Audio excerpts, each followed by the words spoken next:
বেদান্ত প্রতিপাদিনে নমস্তু অভেদপাদায় জ্ঞান বিজ্ঞান দীপ্তায়। আমাদের আজ এই প্রতিদিনের ধ্যান অনুভবের শ্রবণ সন্ধ্যা, যে প্র্যাকটিস, যে অভ্যাস, এই অভ্যাসের তাঁর নির্দেশ পরম পুরুষ শ্রীরামকৃষ্ণের। তিনি তাঁর যে অনুভবে আজ আমার বিষয় অদর্শন। ঠাকুরকে এই ধ্যান অনুভবে যতক্ষণ আমরা না মনের মধ্যে তিনি আসেন কৃপা করে, ততক্ষণ কি আমরা দর্শন করতে পারি? পারি না। মন তখন চঞ্চল হয়ে যায়।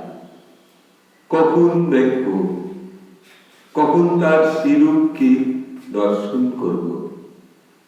যদিও প্রভাতে জয় শ্রীরামকৃষ্ণ বলে প্রভাত হয়েছে, যেন অন্তরে মনের মণিকোঠায় যেন সূর্য রশ্মির মতো উদয় হয়েছেন তিনি। কিন্তু ঠাকুর ঘরে না যাওয়া পর্যন্ত, তার আসন না দর্শন করা পর্যন্ত, কিংবা তার কোনো মন্দিরে যেখানে রোজ ঠাকুরের ত্রিসন্ধ্যা আরতি হয়, পূজা হয়, সময় সময় হোমাগ্নি যে ব্যবস্থা, তার তিথি পূজা, সঙ্গে মহামায়া পূজা নেয়।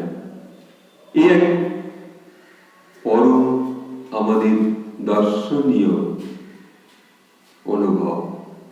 তাই এই দর্শন যতক্ষণ না আমাদের মনের মধ্যে আসে, ততক্ষণ মনে হয় কি যেন আজকে কম হয়ে গেছে, কি যেন আস্বাদন করতে পারিনি। মনের মধ্যে ছটফট করে, কখন দর্শন হবে। তো কেউ কেউ এই শ্রীরামকৃষ্ণ বেদান্ত মঠের যে মন্দির, যে ঠাকুরের ধ্যান ঘর, সেই ধ্যান ঘরের সম্মুখে না এসে কিছুতেই পারেন না। কখনো বলেন, আজ ঠাকুরের দেখা হয়নি, আজ দেখতে যেতে পারিনি। হয়তো এইরকম একটা ফ্যামিলির কথা মনে পড়ছে। তা সেই ফ্যামিলির যে স্বামী স্ত্রী, তার যে আত্মীয় স্বজন, সকলের মধ্যে সেই ঈশ্বর অনুরাগ, এই ঈশ্বরকে দর্শন করব এমন ভাবটা নেই আর সব ভাইদের মধ্যে। কিন্তু ওনারা 5 ভাই। তার বড় ভাইয়ের এই একটাই আগ্রহ, ভাই আমরা এক সংসারে রয়েছি 5 ভাই, তো আমি প্রভাতে মর্নিং ওয়াক করতে গিয়ে আমরা স্বামী স্ত্রী শ্রীরামকৃষ্ণের মন্দিরটাকে দর্শন করি। এই যেদিন করতে পারি না, সেদিন যে কি কষ্ট হয় তা ভাবা যায় না। সারাদিন যেন মনে হয় আজ অনেক বড় একটা কাজ করা হয়নি। শরীরের মধ্যে যেন হাঁস হাঁস করছে, কখন আসবো। দুপুর গড়িয়ে যাচ্ছে, এইবার সন্ধ্যাবেলায় আজ কোনো কাছে প্রার্থনা, মা আজকে যেন আমার এই পরিবারের লোক, এই যে আমার 5টা ছোট ভাই, তার আত্মীয় স্বজন যেন আজকে আমাকে কোনো কাজে লিপ্ত না করে। সন্ধ্যেবেলা আমি যাব ঠাকুরকে দর্শন করতে, তা সেই সারাদিন অদর্শন হয়ে আছে, বড় কষ্ট। এমনও আমরা শ্রীরামকৃষ্ণের সেই অমৃত কথামৃত, তাতে আমরা দেখেছি পড়ে, শ্রীম যিনি মহেন্দ্রনাথ গুপ্ত একবার ঠাকুরের সঙ্গে দেখা করবেন।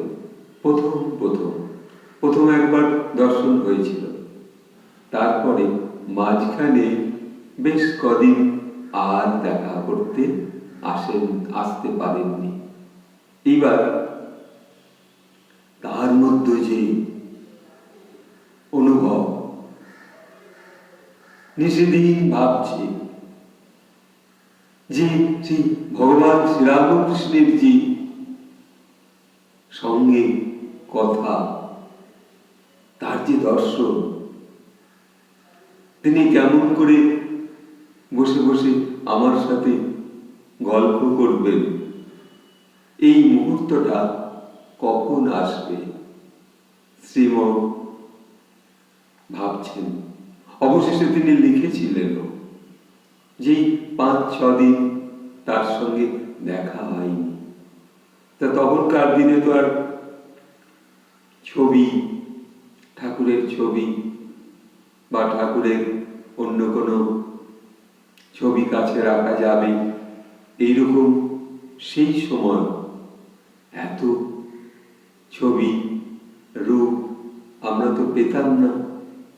তার শ্রীমর খুব কষ্ট হচ্ছে, বাড়িতে আছেন, বাড়ির কাজ, সংসারের কাজ, সকল কাজ ঠেলে তারপর আসবেন তো ঠাকুরের কাছে। এবার প্রতিক্ষণ এই 3 দিন 72 ঘন্টা, আবারও 72 ঘন্টা, এই 6 দিন পর যেন সেই তার সমগ্র রিপু দলবল, সব রিপুগুলো যেন ভাবছে, তার সেই পঞ্চ ইন্দ্রিয় যেন ভাবছে, সেই স্পর্শ, সেই গন্ধ, সেই শব্দ, সেই দর্শন। 6 দিন পর, 5 দিনের দিন কেটে যাওয়ার পর আর তার মন কিছুতেই থাকছে না। তখন ছুটে আসছে ঠাকুরের কাছে। তা আমরা শ্রীরামকৃষ্ণ ধ্যান অনুভবী, আমরা যখন বসবার এই যে সহযোগিতা পাই, আজকে শ্রীরামকৃষ্ণ বেদান্ত মঠ এই যে একটা সুযোগ করে দিয়েছে মানব সমাজের মধ্যে, অভেদানন্দ এই শ্রীরামকৃষ্ণ বেদান্ত মঠে এই যে সুযোগটা যারা দর্শন করছেন ইউটিউব থেকে, তারা প্রকৃত ভাগ্যবান যে ঠাকুরের ভাবনার মধ্যে, কিছু কথার মধ্যে আমরা যুক্ত হতে পারছি। এটিই তো ধ্যান। সেই যুগ সন্ধিক্ষণের সেই যুগাচার্য, যুগের সূর্য, তার সঙ্গে তার কথা, যে কথাই হোক, ভালো মন্দ, ভালো লাগা, অবাক লাগা, কখনো বা একেবারে ধীর স্থির ভাবে শ্রবণ, যেন একটা মনকে টেনে রেখেছে। সেই জগন্নাথের রথ টানার মতো, যেন আমরা সেই রথকে যেভাবে রথের যে রশি যে টানি, ঠাকুর যেন আমাদের টেনে রেখেছেন।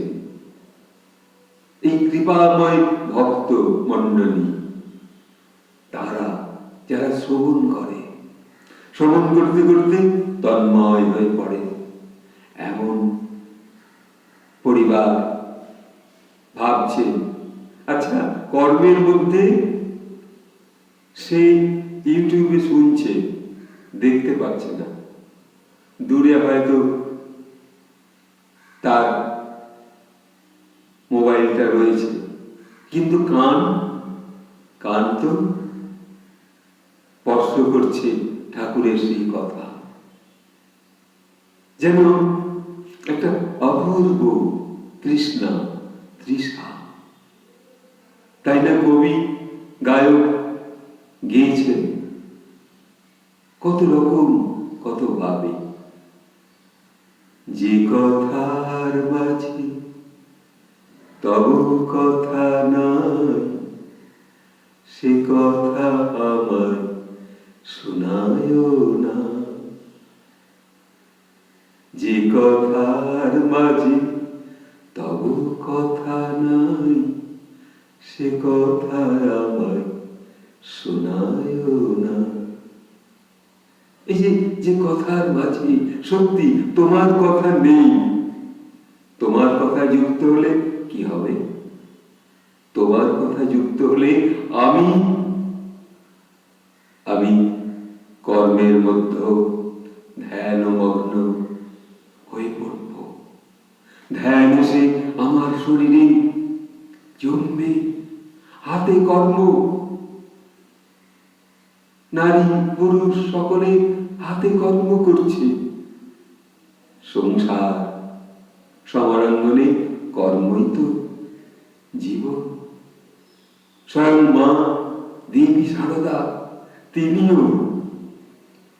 তিনি ঠাকুরের জন্য বসে বসে শাকগুলো বাঁচছেন। শাকগুলো বেছে এইবার শাকগুলো জলে দেবেন, ধোবেন, তারপরে ছোট্ট ছোট্ট করে কাটবেন, কুচি কুচি করে, তারপর সিদ্ধ করবেন, তারপর মা খুন্তি দিয়ে বেশ ভালো করে শাকটাকে সুস্বাদু করে বানাবেন। কার জন্য? সেই পরম শক্তি স্বয়ং সেই পরম গুরু শ্রীরামকৃষ্ণের জন্য। কিন্তু এই যে কাজের মাঝখানে যখন তিনি শাকগুলো বাঁচছেন, যখন ধুচ্ছেন, যখন কাটছেন, সব সময়তেই কিন্তু মা মহামায়া দেবী সারদা মা জপ করে চলেছেন মনের মধ্যে। তার জপের শেষ না। তিনি আজও ঠাকুরও যেমন জপ করে চলেছেন, আজকেও একটা দিনও তিনি এই জপ ধ্যান বন্ধ করেননি। সেই কামার পুকুরে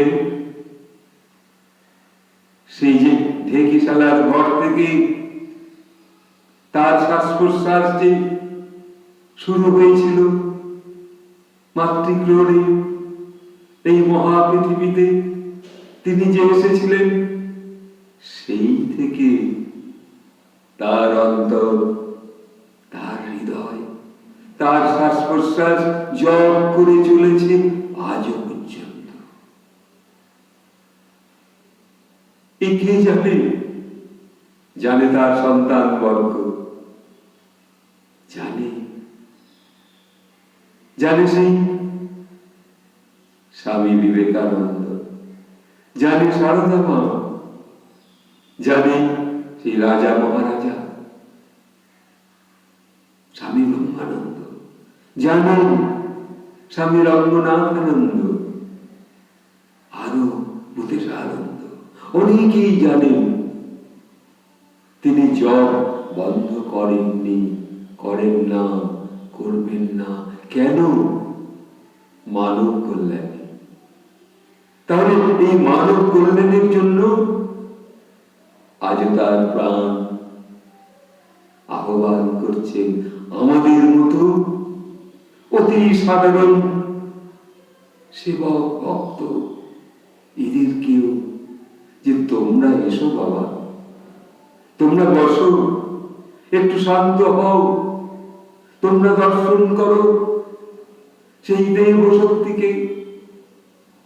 কেন সারাদিন কর্মব্যস্তর মধ্যে অদর্শন হয়ে আছে? দর্শন পাওনি, তাই না? কবি গেয়েছেন কত সুন্দর, তিনি তার ভাষায় বলেছেন, তুমি এক পাও ছেড়ে যাওনি, তুমি আমাকে কোনো মুহূর্তে ছেড়ে যাওনি, তাই তো তোমার কাছে আসা। হে পরম গুরু শ্রীরামকৃষ্ণ, প্রতি মুহূর্ত ঘড়ি খালি বলে যাচ্ছে টিক টিক টিক টিক করে, সময় নিয়ে চলে যাবে, আর তুমি তোমার ভক্তদের সেই জপ করিয়ে চলেছ, অজপা জপ করে চলেছে।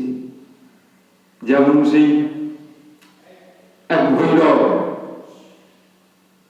সেই যে গিরিশ ঘোষকে বলেছিলেন, দে সালা তবে আমাকে বকলমা দে, সেই যে বকলমা নিয়েছিলেন, মহাবিশ্বের সকলের যেন তিনি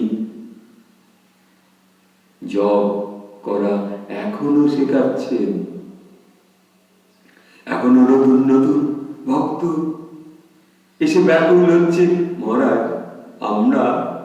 আমরা ঠাকুরের কাছে দীক্ষা নেব, দেবেন মহারাজ?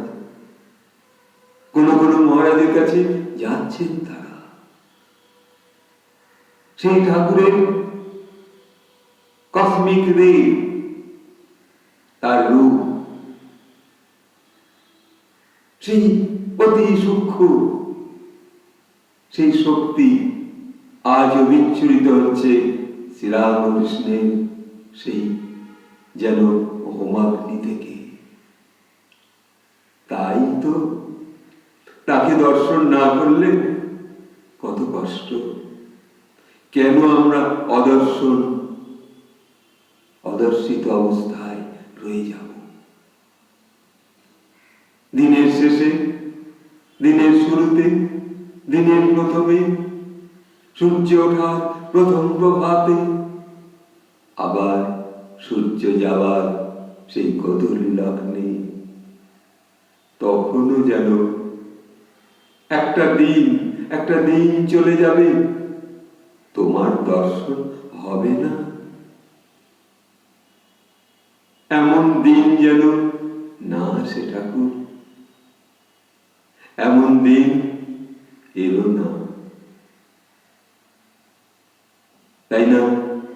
কোন কবি, কোন গায়ক গেয়ে গেছে,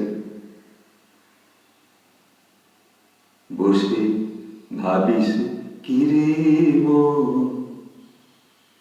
বসে ভাবিস কিরে মন, দিন থাকিতে পথ চলে নে, প্রভুকে করে ধন, বসে ভাবিস কিরে মন। মনকে বোঝাও, মন তুমি সারাদিন 24 ঘন্টার মধ্যে মাত্র কতটুকু সময় আমাকে বসতে দাও তোমার সম্মুখে, তোমার চরণ বন্দনা, যেন আমরা সেই তোমার চরণ বন্দনা, তব চরণ বন্দনা করে করি নমস্কার, তোমার চরণকে বন্দনা করে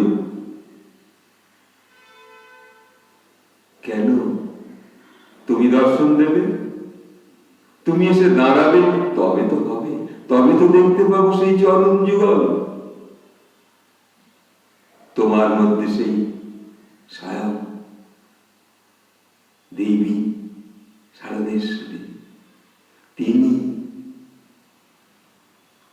এই যুগল চরণ, এক আত্মা, এক প্রাণ, এক মন। তাহলে এই দর্শন যদি আমরা না পাই, আর তার মাঝখান থেকে দর্শন হয়ে যাবে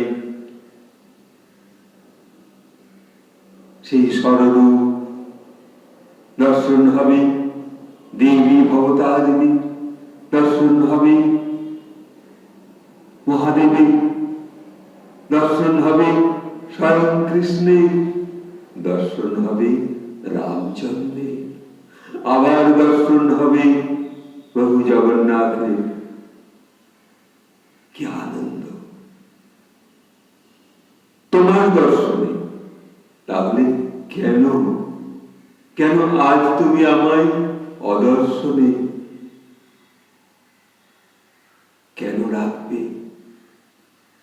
তুমি যেভাবে হোক দর্শন দাও।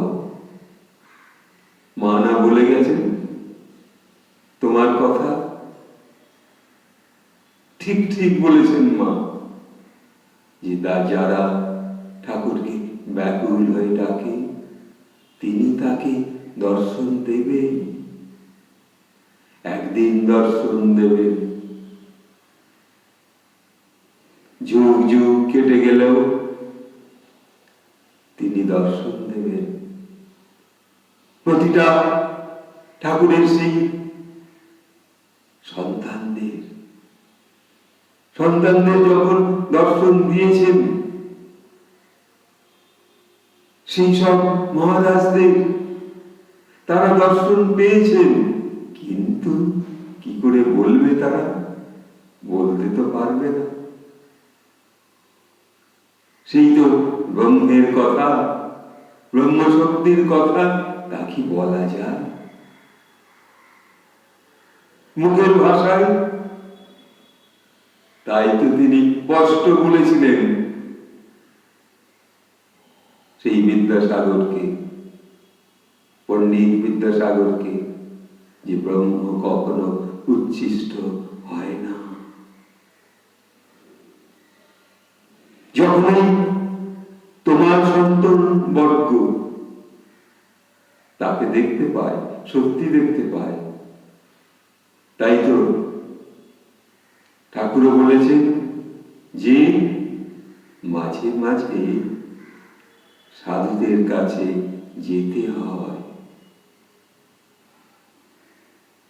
যাওয়া দরকার আছে তোমার কল্যাণের জন্য, তোমার মঙ্গলের জন্য, তোমার দর্শনের জন্য, তোমার ধ্যান অনুভবে, তোমাকে রক্ষা করবার জন্য। আর আগামী বছর যখন এই দিনের পর দিন যেতে যেতে একদিন যখন দিন ফুরিয়ে যাবে, আয়ুর স্বর্গে মানুষ যখন পৌঁছাবে, সেই সব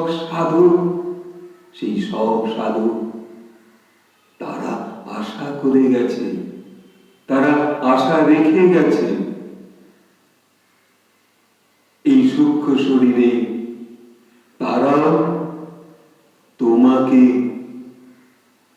দর্শন করছে, আবার তুমিও তাদের দর্শন দিচ্ছ। কেউ কিন্তু অদর্শিত নয়, যারা তোমাকে ভালোবাসে। এমন নীরব ভাবনার মধ্যে এই শ্রীরামকৃষ্ণ ধ্যান অনুভবে যদি মানুষ এক বিন্দু তার মনের আনন্দ হয়, মনের মধ্যে উদ্ভাসিত হয় সেই শ্রীরামকৃষ্ণের রূপ, স্বয়ং সেই নারায়ণের রূপ, তাই না? কখনো কখনো কোনো গায়ক গেয়ে গেছে যে তাঁরই হাতে সেই যেন শঙ্খচক্র গদা পদ্ম ধারী সেই নারায়ণ রূপী শ্রীরামকৃষ্ণ, তাই না? কোন গায়ক গেয়ে চলেছেন আজও, কেন শঙ্খ চক্র গদা পদ্ম লুকাও, কি বলিতে চাও প্রভু, কি বলিতে চাও, কেন শঙ্খ চক্র গদা পদ্ম লুকাও, অধমেরে দিয়ে ফাঁকি, কি বলিতে চাও, কেন শঙ্খ চক্র গদা পদ্ম লুকাও। তুমি তাহলে আর আমাদের এই দর্শন, এই দর্শনের মধ্যে আজ এই মুহূর্তগুলো ধন্য ধন্য দিনের শেষ, প্রকৃতির সন্ধ্যার শুরু, মন্দিরে মন্দিরে শঙ্খধ্বনি, তোমার আরতির সেই প্রথম শঙ্খ, আমাদের এই দিন যেন প্রতিদিনের মতো আমরা তা দর্শন করতে পারি, তোমার দেখা পাই, তোমার দেখা এই যেন ফুরায় না। তাই না ওই গল্পটা শুরু করেছিলাম, স্বামী আর স্ত্রী, প্রতিদিন ওরা 5 ভাই ছুটে আসে, বড় ভাই আর তার স্ত্রী মর্নিং ওয়াক করবে প্রভাতে, উদ্দেশ্য ঠাকুরের মন্দিরে গিয়ে একবার দর্শন করা। তাহলে আর তার সারাদিন কোনো অমঙ্গল স্পর্শ করবে না, অমঙ্গল স্পর্শ করে না এই শ্রীরামকৃষ্ণের ধ্যান অনুভবে। তাই আমরা আজকে এখানে শেষ করব, প্রতিদিনের মতো দর্শন হোক সকলের প্রতি মুহূর্তে, এইটুকু বলে সকলকে আমি আমার শ্রদ্ধা, ভালোবাসা, প্রণাম জানাই। আপনারা প্রতিদিন প্রতি মুহূর্তে ঠাকুরকে স্মরণ মনন করে দর্শন পান, এইটুকু বলে তবে আবার বলবো, আমাদের এই শ্রীরামকৃষ্ণ বেদান্ত মঠে এই যে চ্যানেল, একটু আপনারা সাবস্ক্রাইব করবেন, আর ওই বেল আইকনটা স্পর্শ করলে আমাদের নোটিফিকেশন আপনার ইউটিউবে পৌঁছে যাবে, এবং একটু লাইক করলেন, শেয়ার করলেন, আর আপনার একটু কমেন্ট লিখলেন। এটুকু বলে ঠাকুরকে প্রণাম জানিয়ে এখানে শেষ করছি। জয় রামকৃষ্ণ, জয় মা শারদেশ্বরী, জয় স্বামীজির জয়, জয় স্বামী অভেদানন্দের জয়। নমস্কার।